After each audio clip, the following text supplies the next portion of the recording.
আসসালামু আলাইকুম বন্ধুরা, আজকে বিকালের নাস্তা বানিয়ে ফেললাম একটা কমন আইটেম নুডলস।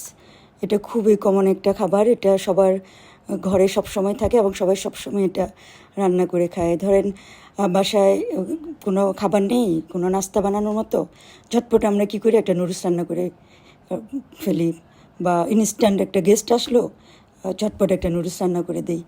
যাই হোক, নুডলসকে আসলে অনেকে অনেক রকমভাবে রান্না করে থাকে। কেউ শুধু প্লেন ডিম দিয়ে রান্না করে, ওটাও অনেক টেস্ট লাগে।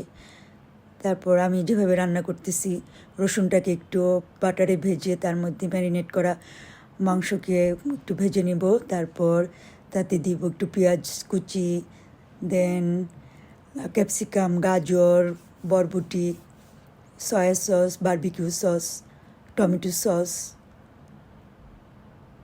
আর কেউ যদি স্পাইসি খেতে চান সাথে দিতে পারেন রামানের যে ছোট সসটা থাকে, ওটা দিলে অনেক স্পাইসি হয়। স্পাইসি লাভাররা আবার ওভাবে রান্না করে খেতে পারেন। আসলে এটা সবাই রান্না করতে পারে, এটা কোনো কঠিন কিছু না। তারপর আমি আপনাদের সাথে শেয়ার করলাম। কেমন লাগলো আমার ভিডিওটা কমেন্ট করে জানাবেন প্লিজ। আসসালামু আলাইকুম, ভালো থাকবেন সবাই।